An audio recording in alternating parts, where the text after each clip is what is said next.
Alright, so I'm going to be talking about hail. So what is hail?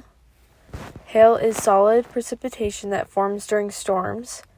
So in the article it reads, hailstones are formed when raindrops are carried upward by thunderstorm updrafts into extremely cold areas of the atmosphere and freeze.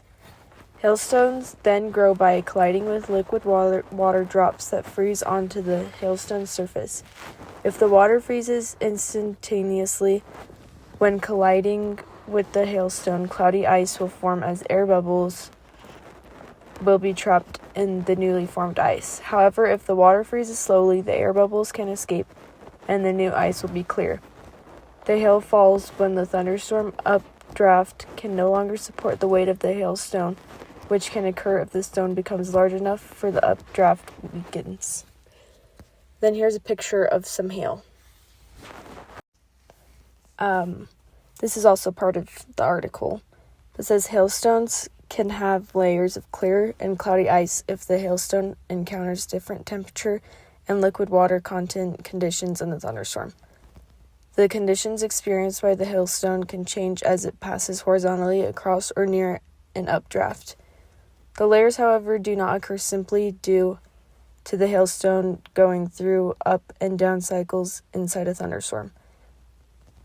The winds inside a thunderstorm aren't simply up and down. Horizontal winds exist from either a rotating updraft, like in supercell thunderstorms, or from the surrounding environment, horizontal winds. Hailstones also do not grow from being lifted to the top of the thunderstorm. At very high altitudes, the air is cold enough, below -40 degrees, that all liquid water will have frozen into ice. The hailstones need liquid water to grow to an appreciable size. So how fast does hail fall? So hail falls when it becomes heavy enough to overcome the strength of the thunderstorm updraft and is pulled toward the earth by gravity. Smaller hailstones can be blown away from the updraft by horizontal winds, so larger hail typically falls closer to the updraft than smaller hail. If the winds near the surface are strong enough, hail can fall at an angle or even nearly sideways. Wind-driven hail can tear up siding on houses, break windows and blow into houses, break side windows on cars, and cause severe injury and or death to people and animals. And then I just have some pictures of some hailstorms. How large can they get? The largest hailstone recovered in the United States fell in Vivian, South Dakota on June 23, 2010, with a diameter of 8 inches and a circumference of 18.62 inches. It weighed 1 pound, 15 ounces. Most hailstorms are made up of a mix of different sizes, and only the very largest hailstones pose serious risk to people caught in the open. And here are some of the dangers of hail. This was on the other article. So it says, it is possible for hailstones of significant size to kill an adult who is unable to find cover during a hailstorm. Massive hailstones are known to cause fatal head trauma or concussions.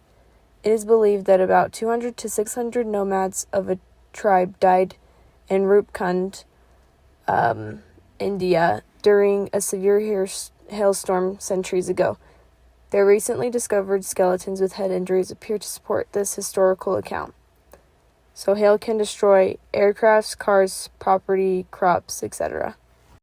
And then here are some pictures of the damages that hail can cause. So you can see that the house has lots of holes in it, and then the window is pretty shattered. And then here's an aircraft where the wing is totally damaged, and so you can tell that the aircraft won't be able to fly again. And what does this have to do with climate change? So warmer air holds more moisture, and warming near Earth's surface contributes to atmospheric instability, which can promote more storms. So the warming of our Earth can not only cause more hailstorms, but can also cause hailstorms to become more violent. Sorry, this video is all over the place, but the best thing to do during a hailstorm is to seek shelter. And so with the pictures that were on this slide, like the home and the card, they don't seem like very safe. So I was just wondering, like, if the hail is going to go through the roof and you're not going to be safe, then what should you do? And so it just says, like, you can plan ahead and weatherproof your home, like, if the area where, like, hailstorms are bad, you could do that. Then there's other things like wearing a helmet or just finding, like, smaller things to protect your head.